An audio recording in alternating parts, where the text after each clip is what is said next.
Have you ever set your alarm for 4:30 in the morning, determined to get a head start on your goals, only to hit snooze and go back to sleep? Or maybe you have told yourself that this is the semester that I am going to get my grades back on track and turn everything in on time, only for yet another due date to slip past? Let's not forget about the I have all day tomorrow to get that done, no rush at all, only for you to be scrambling at 11:45 the next night to hit a deadline. Time management is a skill that for some can come as easily as breathing, and for others it feels like no matter how much effort you invest into it, you never seem to actually, well, manage your time. What if I told you, though, that managing your time is not that hard? Actually, before we get into the secrets and tricks to finally master time management, we have to understand what it really means to manage our time, and more importantly, what stops us from doing it effectively. The real answer is that there are many different reasons. So why is managing your time so hard? Sure, we have all week to work on that big project, but I have to present it? In front of other people? What if I make myself look dumb or people don't like it? Better not to even try in the first place. Or maybe you're a perfectionist. You crush that project, but all you can think about is how Susie used a fancier font and had better looking slides. Damn you, Susie. Maybe you just aren't interested. Why should I wake myself up every day and work hard when it is so much easier to sleep in and play video games all day? You get the point. Our brains are lazy by design. Biologically, we're programmed to conserve energy whenever possible.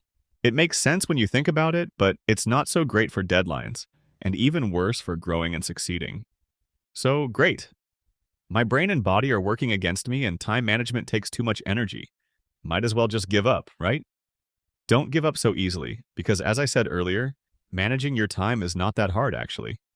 Turns out researchers have actually put a lot of effort into figuring out time management, who's naturally good at it, how it affects things like school and money, and most importantly, whether you can actually get better at it. Good news, you can get better at time management. The problem is most people treat it like one big skill instead of what it really is, a bunch of smaller skills working together. Think of it like this. Pulling off a packed one-day event, like a birthday party, isn't the same as managing a 4-year plan to get through college. Just because you are good at one doesn't necessarily mean you will be good at the other. The trick to becoming a time management pro is figuring out which of the 6 key skills you're struggling with, and fixing that first. So, what are these skills? First up is time assessment. This is basically knowing how long things actually take versus how long you think they take. Ever told yourself, this assignment will take 30 minutes, and 2 hours later you're still staring at the screen, wondering how you got here? Yeah, that's a time assessment problem. A lot of us are terrible at predicting how long things take, and that's part of why we end up procrastinating or running out of time.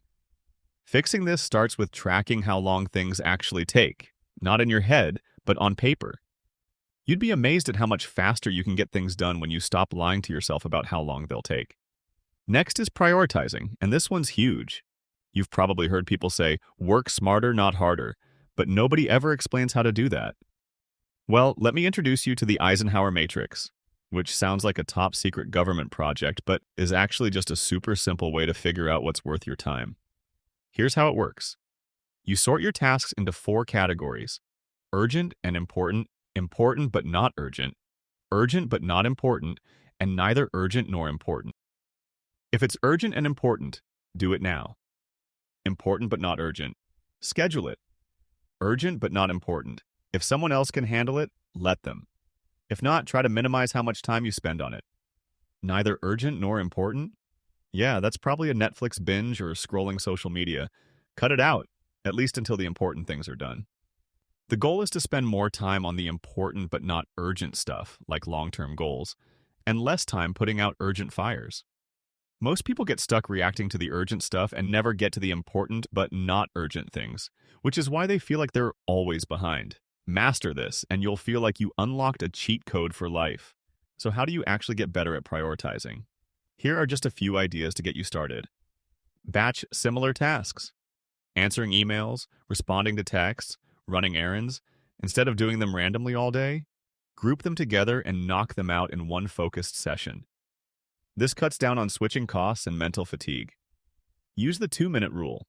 If something takes less than 2 minutes, just do it immediately.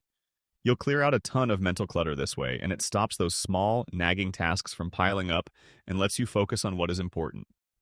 All right, third is goal setting. You know the drill: set goals, hit goals, and win at life. But the problem is that most people are really not great at setting goals because they make them too vague. Get in shape isn't a goal, it's a concept. Might be a better word to use here. A real goal sounds like, go to the gym 3 times a week and track my workouts.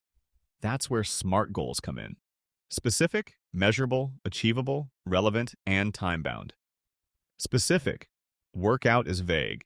Run 2 miles 3 times this week is specific. Measurable. You need to know if you're succeeding. Be healthier isn't measurable. Eat 5 servings of veggies a day is. Achievable. Ambition is great, but setting impossible goals just sets you up to fail. If you've never run before, maybe don't aim for a marathon next month. Relevant. If it doesn't matter to you, you won't stick with it. Time-bound. Someday isn't a deadline. By Friday is. You don't need to write out SMART goals for everything, but using the framework, even loosely, helps you avoid vague goals that never happen. Keep it simple and focus on 1 or 2 meaningful goals at a time. Setting too many SMART goals right at the start can actually do more harm than good. Now that you've got your goals lined up, it's time to talk about planning. This is where people start to panic because planning sounds like you need to be making endless spreadsheets and life planners. But really, planning is just asking yourself 2 questions. What do I need to do? How am I going to do it? A good plan isn't about micromanaging every second of your life. It's about setting up a realistic path to your goal. If you want to work out 3 times a week, when are you doing it? And more importantly, how are you making that happen? Are you packing your gym bag the night before? Finding a workout buddy to keep you accountable? The more obstacles you eliminate up front, the easier it is to follow through. If you're always too tired after work, maybe mornings are better. If cooking healthy meals feels impossible, meal prep on Sundays. The goal isn't to create a rigid schedule. It's to set yourself up to succeed. This one's a sneaky killer: monitoring time use. Basically, you need to know where your time is actually going. Think you're only spending 20 minutes on TikTok? If you check your screen time stats, it's probably closer to 2 hours. This may sound a lot like time assessment, but the difference is time assessment is gauging how long you think a task will take, and monitoring time use is actually measuring how long it took you to do that thing. They work in tandem. Monitoring your time isn't about feeling guilty. It's about getting honest. You don't need to track every minute of your day forever, but checking in once in a while can help you spot patterns. If you're always running out of time for big projects, you might realize you're burning an hour scrolling every afternoon. Once you see the problem, you can fix it. Finally, there's reflecting on past plans. This one's easy to skip because once you finish something, you just want to move on. But if you don't stop and ask what worked and what didn't, you'll keep making the same mistakes. If you nailed a project, ask yourself why it worked. Was it because you scheduled enough time? Stuck to a plan? Actually prioritized it? And if it crashed and burned, don't just shrug it off. Figure out what went wrong so you can avoid that next time. The goal isn't to feel bad, it's to get smarter for next time. Once you know which of these 6 skills you struggle with the most, that's where you start. Time management isn't about being naturally good at it. It's about figuring out which part of the system is broken and fixing that first. Mastering all 6? That's how you go from constantly behind to how did I just finish all my work early. It isn't something that is going to happen overnight, though, and in fact, most people will never master time management fully. Even the most organized people in the world occasionally miss a deadline or forget something that they should have done. Like with building any habit, though, the trick is to not let that one failure eliminate all of the success or progress you have made so far. Think of it like a game. You start at level 1, where you're just figuring out how long things actually take. Then you level up to prioritizing, learning how to separate what matters from what's just noise, then on and on up the skill tree. The cool thing is that these skills build on each other. Once you've got a handle on prioritizing, goal setting gets easier. When you've got a clear goal, planning falls into place. Monitoring your time helps you stay on track, and reflecting on what worked lets you adjust and improve. Each time you sharpen one skill, the whole system gets stronger. Start by figuring out which skill you're weakest at. That's your level 1. Work on that first, and once you've got it down, move to the next one. You don't have to perfect everything overnight. You just have to keep building your experience points and eventually you will level up. Here's a bonus tip that really helps me boost my productivity personally. Open block scheduling. Set aside a specific block of time, like 3 p.m. to 5 p.m., not for a specific task, but for anything productive that moves you toward your goals. It's not about locking yourself into one activity.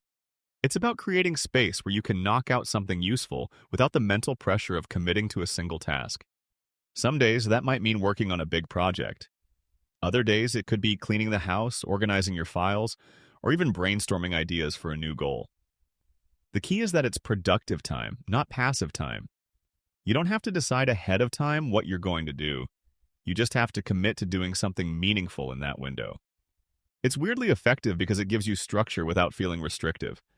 If you sit down to work and don't feel like tackling that big project, use the time to handle a few emails or do some meal prepping instead. Either way, you're staying productive without feeling boxed in. So that's the game plan. Time management isn't about being naturally good at it. It's about figuring out which part of the system you struggle with most and working on that first. You don't need to overhaul your entire life overnight. Start small, build momentum, and trust that it gets easier the more you stick with it. The key is consistency, not perfection. Some days you'll nail it, and other days you'll feel like nothing is working. That's normal. The goal isn't to manage every second of your life, it's to create enough structure that you have the space to focus on what actually matters. And if you're not sure where to start, try open block scheduling. Giving yourself a flexible window for productive work takes the pressure off and makes it easier to build a routine that works for you. Even small wins, like finally organizing your desk or getting through a few emails, can give you the momentum to tackle bigger goals. Time management isn't about doing more. It's about making room for the things that matter. Once you figure that out, everything else starts to fall into place. Thanks for watching, and if you want to learn how you can be better at other tasks, then subscribe and check out this video over here.